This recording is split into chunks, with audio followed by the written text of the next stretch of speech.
Olá, como vai? Sou Carlos Barroso com mais um debate de cena política.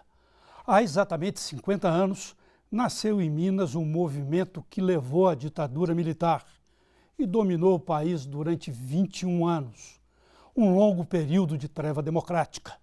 Os líderes foram o general Olímpio Mourão Filho e, do lado civil, o então governador do estado Magalhães Pinto, da UDN. A história registra a quartelada como ocorrida em 31 de março. Pesquisadores dizem que foi mesmo em 1º de abril, data providencialmente alterada para não parecer uma piada. E ficou mesmo longe de qualquer gracejo.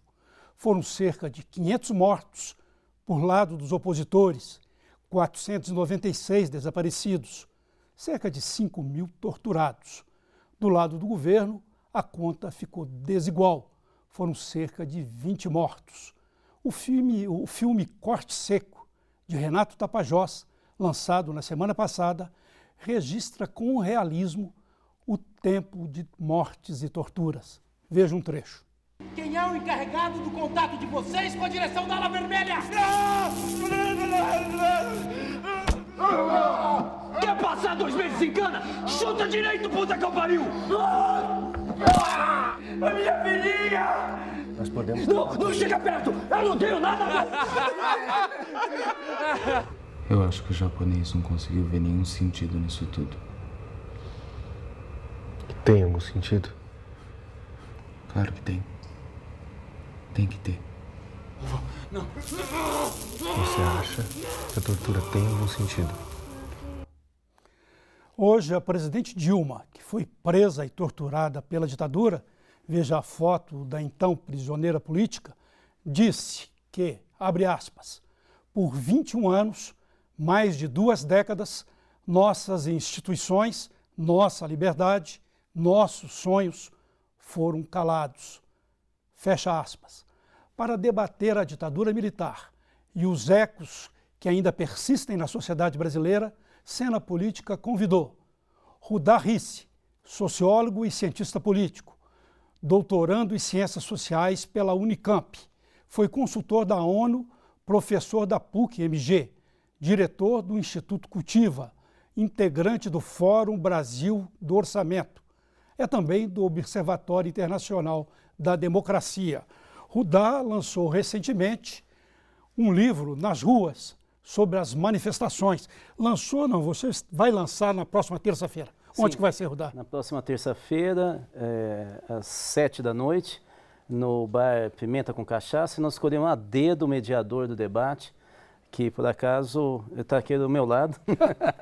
E nós também estamos trazendo o professor Pablo Hortelado, da USP, que é um grande elaborador e crítico do que aconteceu em junho no Brasil e está acontecendo até hoje com a juventude.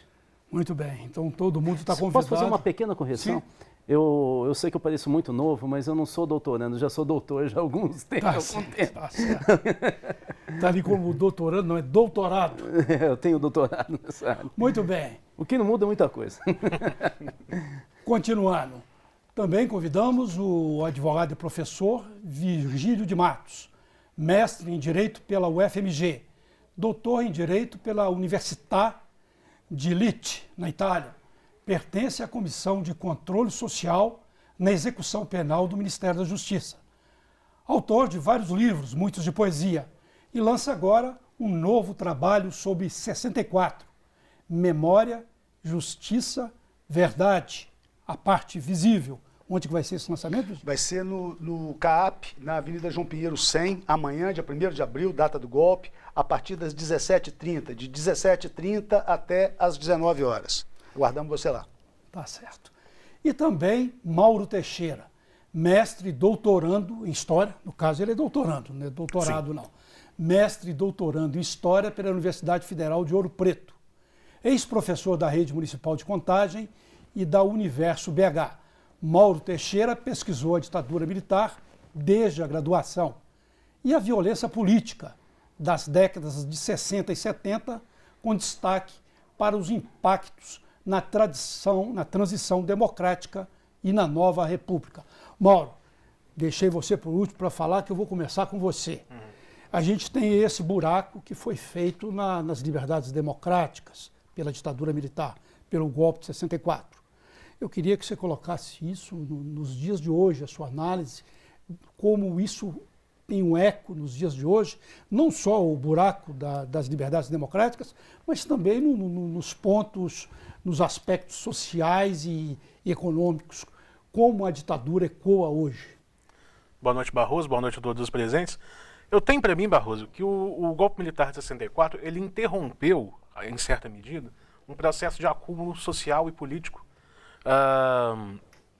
que a sociedade brasileira vinha trazendo. Era um momento em que vários setores sociais vinham se organizando, movimento sindical, movimento estudantil, movimento camponês, movimento por alfabetização, e todos esses setores... Os praças das Forças Armadas, é importante. Os praças das Forças Armadas, muito bem lembrado, e todos esses setores estavam na arena política trazendo suas reivindicações. O golpe, ele interrompe esse processo de acúmulo político, de politização da sociedade, ele tira das ruas, tira da sociedade o movimento popular durante 2 décadas, no mínimo, e a gente tem, na sequência dele, ou seja, na sequência da ditadura, a partir dos anos 80, 90 e até hoje, uma sociedade que tem muita dificuldade de retomar esse acúmulo democrático, de retomar a sua capacidade de mobilização autônoma. Nós temos hoje uma sociedade que ela tende a ter uma participação democrática que se limita ao voto e que não passa daí. E tem um resultado, como você essas falou. manifestações que houve? Esse esgarçamento, né, Eu Mauro? acho que nessas... Esse rompimento, ele não é passível, não é possível de ser cirzido. Né? Exato. Mais O duas Barroso cita as gerações. manifestações de junho do ano passado, e o que eu acho muito rico de observar nelas é que o simples fato de haver povo na rua, o simples fato de haver uma população que foi às ruas, independente de ser convocada por esse ou aquele governante, por esse ou aquele líder partidário, isso gerou uma verdadeira comoção em setores dominantes da política. E de um espectro político muito amplo, que vai da direita à esquerda. Ou seja, boa parte desse espectro político brasileiro não sabia lidar com aquilo, não sabia lidar com a presença do povo da rua, e boa parte deles, inclusive, tomou horror. Quer dizer que a tutela da ditadura está até hoje aí? Sem dúvida, nós temos uma sociedade que é muito pouco acostumada à mobilização autônoma, à organização popular autônoma. Nós temos uma política no Brasil na qual a sociedade ainda é fortemente tutelada pelo Estado e o povo, digamos, ele é mal-vindo às ruas, pelo menos na cabeça dos setores que controlam politicamente. Falando em rua, Rudá, você que está lançando esse livro Nas Ruas, o título já indica, e a gente conversava aqui, você dizia que aos 15 anos você se tornou um molestado, pelo menos, não sei se foi preso, mas pelo menos foi molestado pela ditadura. Como é que você analisa... Terrorista precoce, né, Rodrigo? Bem precoce. Você conta essa história dos 15 anos, mas coloca isso nas ruas de hoje, no Brasil de hoje, no Então eu vou fazer o contrário. Eu vou colocar a historinha como ilustração do que eu acho que é um pouco a herança, vai um pouco nessa linha do Mauro. Eu acho que uma das heranças mais fortes que o regime militar criou, instalou na sociedade brasileira, é a cultura política da tutela. Vou usar o mesmo termo do Mauro. Ou seja, grande parte da população brasileira, quando começa a sentir que algo não está bem, ou na economia, ou algum caso de corrupção, ele rapidamente começa, se não todos, mas você percebe aparecendo aqui ou ali, o taxista num lado, alguém na rua, começa a falar da ideia de vir um pai que vai salvar pela força, calar a boca dos safados e vai num cavalo branco fazer o Brasil entrar de novo nas trilhas. É o Salvador, né? É um Salvador. E o pior é que às vezes o discurso, vem um discurso estranho às vezes, como se fosse pela esquerda. E fala assim, se nós tivéssemos uma revolução e um Fidel, ou seja, é uma leitura, porque no fundo não é o nome do Fidel, a revolução. Eles querem um caudilho. É um caudilho. Eu acho que a ideia do caudilho vem fortalecida com uma ideia militarizada do caudilho. Ou o pai freudiano também, né? Pode ser. Freudiano. Por isso que eu estava falando do pai. É um pai freudiano. É como se... essa ideia do pai freudiano é interessante porque é como se nós tivéssemos perdido o pai lá em 64 e ficamos sem saber o que fazer. E aí a gente pede toda hora que o fantasma do pai retorne. Bom, essa eu acho que é a herança pesada que nós temos ainda. E aí, quando a gente vê alguma mobilização de rua, muita gente que está na rua também radicaliza no outro lado. Ou seja, eu sou o dono da verdade, o importante é a nossa verdade comunitária e uma dificuldade para ouvir o outro lado. E tentar pelo menos negociar, em alguns momentos, como nós vimos no ano passado para cá, às vezes vira um palavrão. Negociar é um jogo sujo, sórdido, de alguém que tem um interesse que não pode ser confessado. Ou seja, nós O perdemos debate a democrático ele é malícia. estranho à cultura política. Esse europeia. tecido que se Muito rompeu estranho. lá atrás, lá em 1º de abril de 64, não é possível cirzi-lo. Eu penso que nós temos que tocar reconstruir. para frente. Nós vamos Essa ruptura, Carlão, que nós todos aqui fomos vítimas... Eu queria só contar o meu caso, porque talvez ajude. Aqui, a gente E tem que depois eu contar- quero ouvir do Virgílio Nós essa temos que história. contar nossos causos aí, porque talvez pessoas que não têm cabelo branco como eu acabe confundindo, dizendo, não, aquilo é coisa do passado, ou só pegou quem realmente estava com arma, que era assassino e tal. Então eu vou falar o que acontecia com gente que não sabia nem usar arma. Eu tinha 15 anos de idade, eu estava, acho que no primeiro ano, ou final do ensino fundamental, ou primeiro ano do ensino médio, que chamava ginásio colegial na época.